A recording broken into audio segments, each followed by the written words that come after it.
La dernière intervention, donc je donne la parole à Clémence Benezet et à Laurent Mali pour prestataires en traction équine, premières analyses d'un métier méconnu.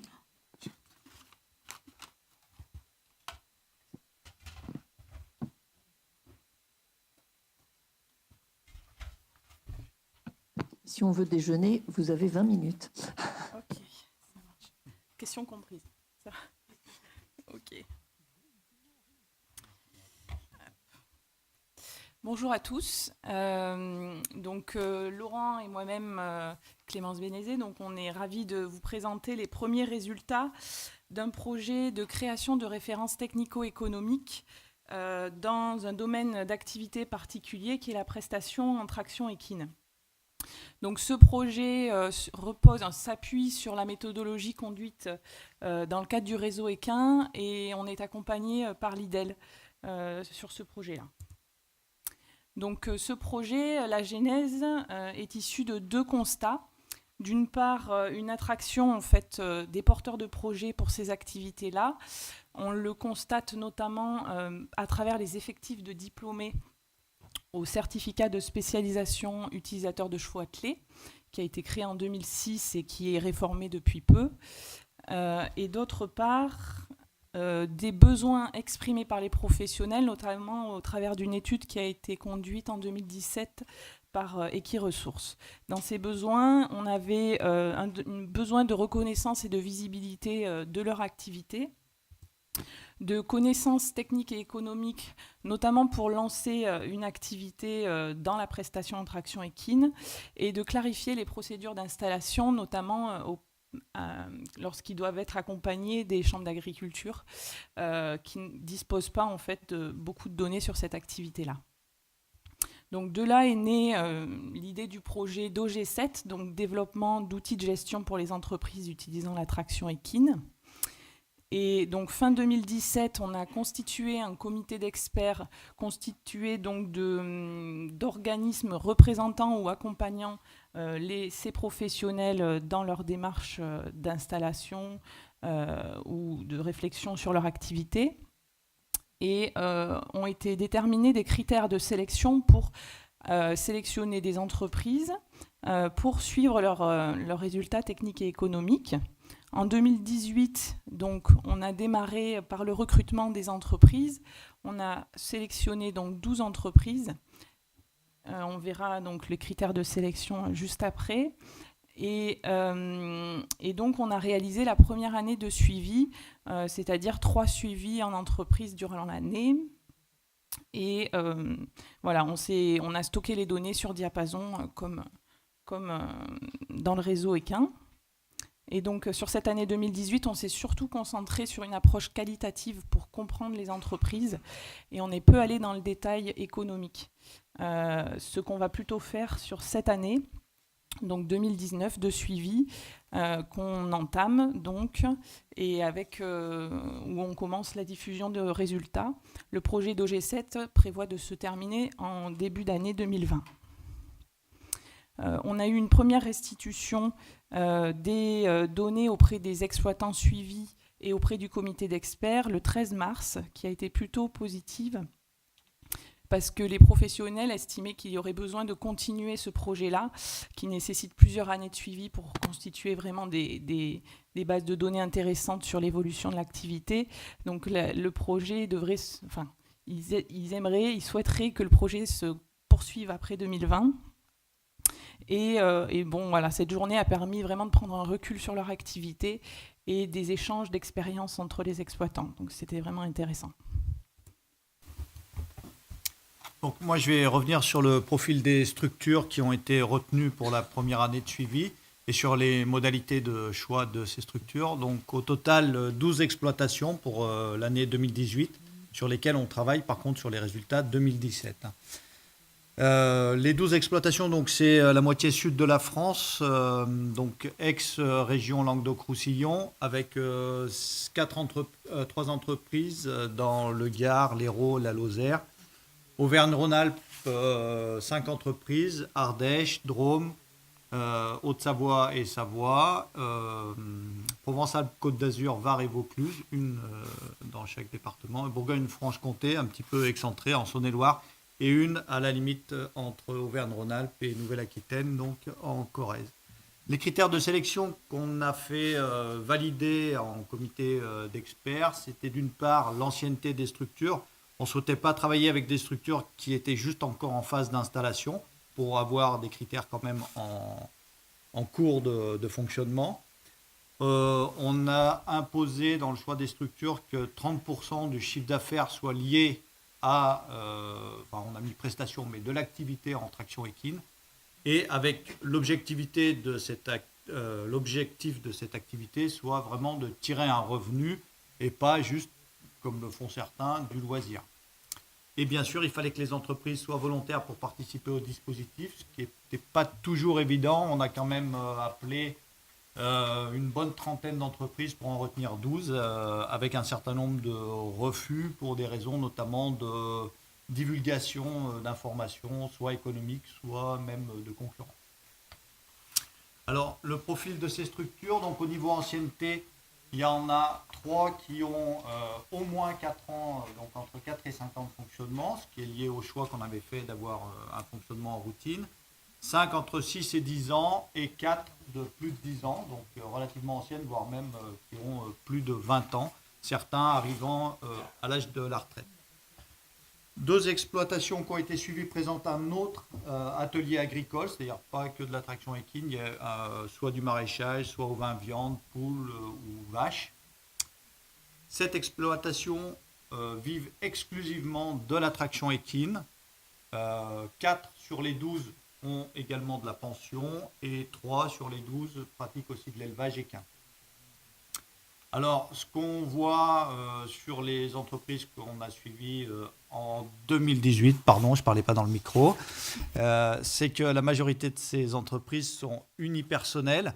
Donc, la médiane se situe à 1,38 UMO, donc on a la moitié des entreprises en dessous de 1,38 UMO, en sachant que quand il y a plus d'une UMO, ça va de 0,12 à 0,72 UMO supplémentaires, ce qui représente 1,5 de travail, 1 mois et demi de travail salarié jusqu'à 9 mois au maximum, donc essentiellement pour pallier à un surcroît d'activité saisonnier. Alors, plutôt des entreprises avec des petites surfaces, moins de 10 hectares pour plus de la moitié d'entre elles, la médiane étant à 9 hectares, et un nombre de chevaux relativement réduit, ce qui est lié au type d'activité qui est pratiqué, puisque la médiane se situe à 5 équidés, et une bonne partie des entreprises n'ont que 2 chevaux. Et on a regardé un petit peu les races utilisées, donc 8 sur 12 utilisent des comtois, 3 sur 12 des ardennais. Bon, ça s'explique aussi, on est dans la moitié sud de la France, même si ce n'est pas les berceaux de race. Les berceaux de race ont quand même glissé un peu vers ces régions-là, notamment pour le comtois. Et puis après, un petit peu d'Auvergne, Trait du Nord, Auxois, Franche-Montagne, un petit peu de diversité liée aussi au type d'activité proposée. Alors, le profil des exploitants maintenant qu'on a suivi, 8 sur les 13, ont au moins 50 ans. Ce qui veut dire que c'est plutôt un second métier qu'un premier métier, ce qui est confirmé quand on regarde l'origine de ces professionnels, c'est-à-dire que 9 sur 13 sont issus d'une reconversion.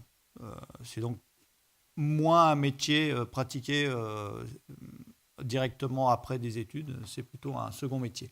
2 femmes seulement sur les 13 exploitants, c'est-à-dire qu'il y a une femme qui est à la tête d'une entreprise à elle seule et un couple dirige une autre entreprise. Sur les 13 exploitants, donc 8 sont diplômés, soit d'un CS, donc certificat de spécialisation UCA, utilisateur de chevaux attelés ou débardage, et 3 moniteurs accompagnateurs de tourisme équestre. Et leur statut, alors les statuts c'est assez compliqué, l'installation, je ne reviendrai pas sur les détails, mais tous plus ou moins finissent par s'installer comme exploitants agricoles, même si au final c'est surtout des prestataires. Ils sont essentiellement installés comme exploitants agricoles et parmi eux il y a un entrepreneur de travaux agricoles et un qui a la double casquette, entrepreneur de travaux forestiers et exploitant agricole.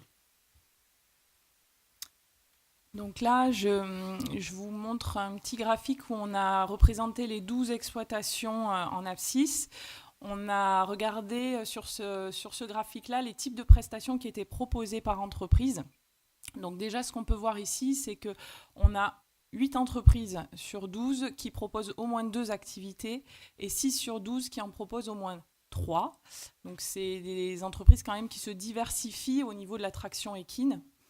Ce qu'on peut voir également, c'est que 8 sur 12 proposent du travail du sol dans les vignes et 7 sur 12 du transport de personnes en tourisme. Voilà. Alors ensuite, on a essayé donc, de les classer en 3 systèmes selon leur revenu principal d'activité. Donc on a fait un système vigne avec 6 entreprises, un système utilitaire et un système débardage.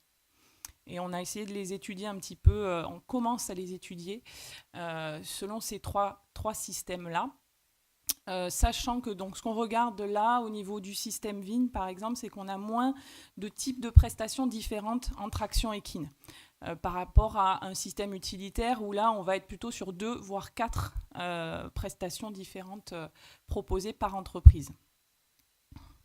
Une petite erreur s'est glissée, équithérapie, en fait, on voulait dire médiation. Si on rentre un peu plus dans le détail des prestations proposées par système, donc dans le système vigne, on a 6 entreprises, attention, on est sur des nombres très faibles, donc là on regarde les premiers résultats de ce qu'on arrive à avoir sur 12 entreprises au total. Donc sur le système vigne, on est sur 1 à 5 passages par an pour travailler le sol par domaine.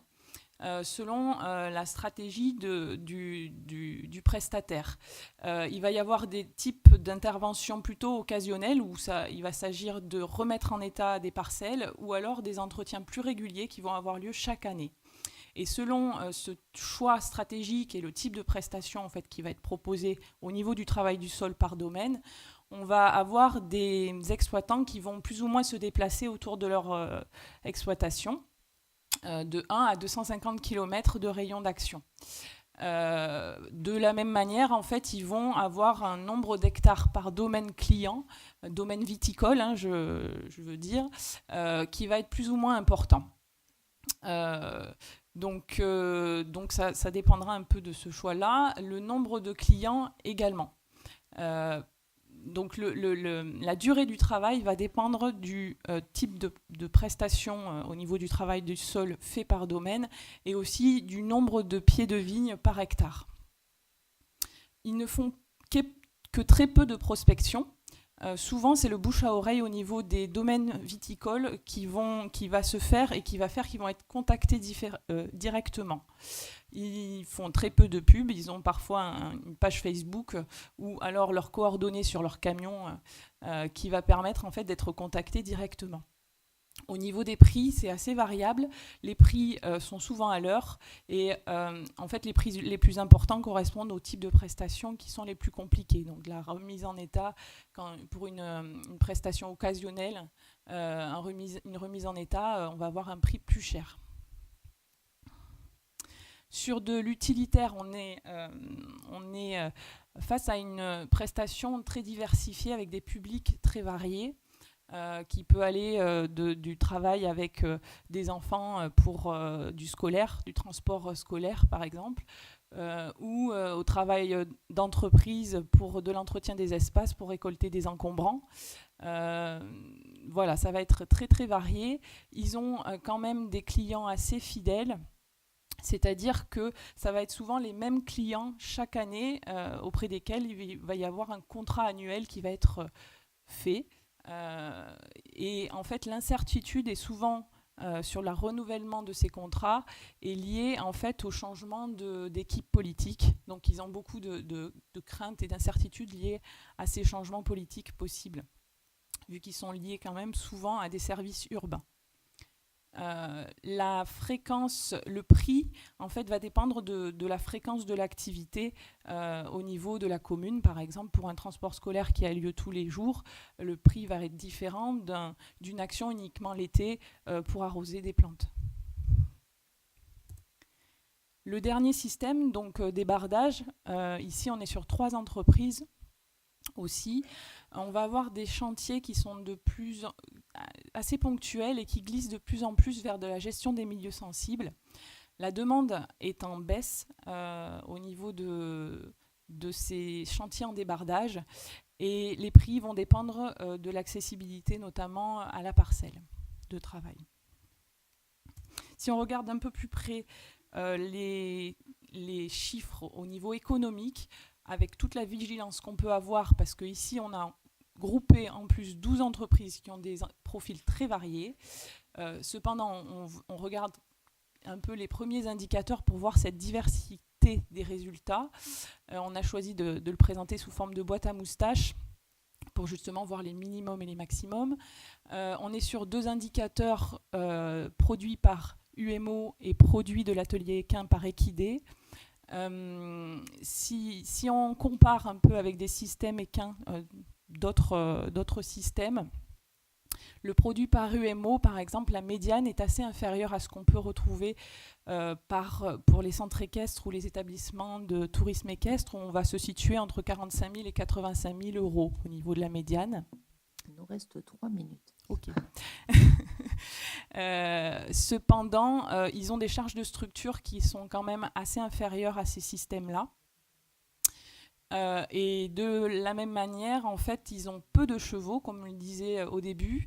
Donc, ils ont une médiane quand même assez supérieure au niveau du produit de l'atelier Équin par Equidé que ce qu'on peut retrouver dans un système établissement tourisme équestre et pension de travail, par exemple, où on va se situer plutôt entre 1 700 et 4 400 euros au niveau du produit de l'atelier Équin par Equidé. Voilà, mais on est sur des premiers résultats qu'il faut qu'on consolide avec plusieurs années de suivi. Donc, vraiment, ne prenez pas ces chiffres comme argent comptant. C'est des premiers indicateurs. Juste pour un peu de faire un focus sur l'activité, on voulait vous présenter quand même 2 produits. Donc, là, voilà, 2 produits. Ici, donc, on est sur du transport scolaire. On est sur du transport scolaire sur une commune de 1000 habitants où le prestataire doit faire un voyage en fait entre l'école et la cantine parce que la cantine a été déplacée. Donc, il y a à distance de l'école, à 150 mètres. Et donc, le maire a souhaité que ce transport en fait, se fasse en voiture hippomobile. Il y a des contraintes qui sont que la personne ne peut pas être remplacée facilement et que cette activité-là dépend fortement de la volonté du maire. Il y a des atouts qui est le lien social qui est mis par ce type d'activité qui sont la promotion un petit peu du développement durable au niveau de la ville, la motivation des enfants pour monter dans leur transport. Et puis, du coup, en fait, vraiment une relation qui se crée aussi entre les agents de la commune, les habitants, et puis ce prestataire. Voilà, donc c'était un petit peu ce qu'on voulait. On vous a montré alors un autre type d'activité qui est un petit peu à l'opposé de celui qui vient de vous être montré. Là, c'est simplement pour illustrer la diversité des métiers quand on est plus réactif en traction animale. Ici, il s'agit d'un labour léger, enfin c'est de la scarification en bordure de Rhône pour restaurer des milieux naturels, pour faire revenir des communautés végétales et mobiliser du sédiment pour les crues de la rivière, que le sédiment soit remobilisé par les cours d'eau. Ça, c'est une activité. Le client, c'est un conservatoire d'espaces naturels, donc une association de protection de l'environnement, qui fait partie des principaux clients pour les gens qui travaillent soit dans la gestion des milieux naturels, soit en débardage. Et ce type d'activité-là, c'est 6000 m² qui sont réalisés par an. C'est très simple à réaliser, intercalé avec d'autres activités parce qu'il n'y a pas tellement de contraintes. C'est des courtes journées parce que ça demande au cheval comme au meneur un effort physique non négligeable. Donc les journées de travail, elles sont de 4 à 5 heures maximum.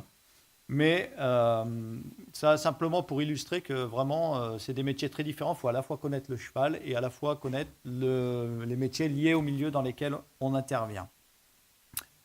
Donc, pour conclure, revenir sur les principaux éléments, En fait, on n'a fait qu'une année de suivi, donc on n'a pas la prétention de dire qu'on vous propose des références techniques ou économiques, mais simplement illustrer le fait qu'on est quand même dans un système, alors certes de niche, comme ça a été rappelé précédemment, qui a une certaine originalité dans son fonctionnement, mais qui permet à des entreprises de vivre avec des chiffres d'affaires certes variables, mais corrects quand même. Et ce qu'on a pu constater, notamment le 13 mars, lors de la journée de synthèse, c'est quand même un intérêt de la profession pour cette démarche, qui eux-mêmes ne connaissent pas forcément l'activité de leurs collègues et sont intéressés pour avoir ce type de suivi et poursuivre la démarche. Donc, ce qui engagerait, les professionnels et les socioprofessionnels nous ont fait un retour en souhaitant qu'il y ait une poursuite de ce type de suivi. Et bien sûr, ce qui serait intéressant, c'est aussi d'élargir la palette, parce qu'avec 12 entreprises, bien sûr, c'est relativement faible. Voilà. Merci. Merci. Donc, quelques questions ?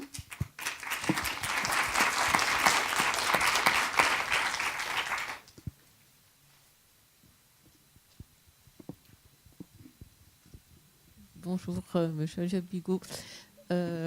La traction animale semble se développer en agriculture biologique et comme vous l'avez montré dans le travail de la vigne, mais vous avez fait le choix de vous adresser à des prestataires plus qu'à éventuellement des structures qui auraient fait le choix de la traction animale sur l'exploitation plutôt que de la traction mécanique. Oui, c'est un choix de départ parce que le choix qui a été fait, c'était de suivre l'activité de traction équine en tant que telle et non pas une activité agricole utilisant la traction équine, que ce soit du maraîchage, de la vigne, ou puisque dans les 3 systèmes qu'on a présentés, il y a les 2 façons de travailler, soit en régie, soit avec des prestataires externes. On voulait suivre aussi la partie économique via la vente en fait, de prestations qui nous semblait intéressant pour voir, pour calculer les coûts, les ratios en fait, entre coûts et produits.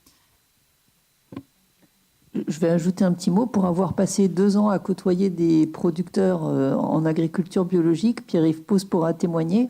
C'est pas évident quand on essaye de leur parler de cheval. Hein. Alors, au risque de choquer certains, ça a une image un peu passéiste. Enfin, ils sont pas forcément au courant des nouveaux développements, des nouveaux équipements, des nouvelles techniques, etc. Ils opposent tout de suite tous les inconvénients que ça peut apporter. Il y a cet aspect-là, et puis il faut voir, par exemple, sur des domaines viticoles, là on a quand même 6 entreprises qui travaillent dans la vigne. Sur certains domaines viticoles, vous prenez les Côtes-du-Rhône ou sur Tain-l'Hermitage, il y a des domaines qui ont des chiffres d'affaires qui sont... je ne connais même pas le chiffre, mais la part, tous font intervenir le cheval. La part de la traction animale, ce qui est donné en prestation, est vraiment, apparaît même pas, un pourcentage dans le chiffre d'affaires, c'est extrêmement minime, quoi. Et il apparaît en fait que ça a un intérêt, souvent ce qu'ils mettent en avant, c'est l'intérêt aussi technique du cheval pour réaliser des actions très précises sur des milieux qui sont des sols qui sont plus sensibles en fait. Et donc du coup, ils voient bien l'intérêt pour quelques parcelles en particulier en fait. C'est ça. Mais ceux qui le font déjà parlent très bien de l'intérêt que ça représente, mais c'est quand même encore très méconnu. Ouais. Et là, en fait, on se rend compte que c'est le bouche à oreille qui commence à faire prendre un peu d'ampleur.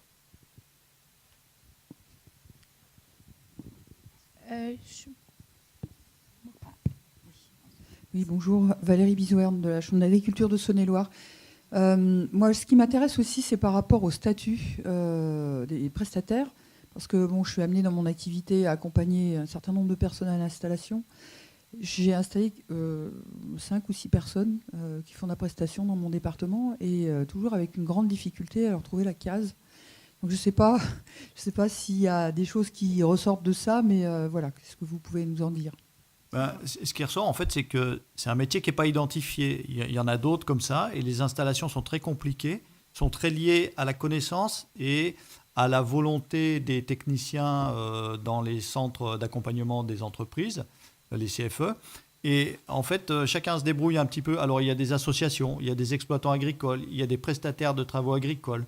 Et c'est un petit peu une des demandes, un des retours qu'on a eu de la part des entreprises, c'est de dire on aimerait bien qu'il y ait un travail pour simplifier l'installation en traction équine, parce que c'est un peu le parcours du combattant, quoi.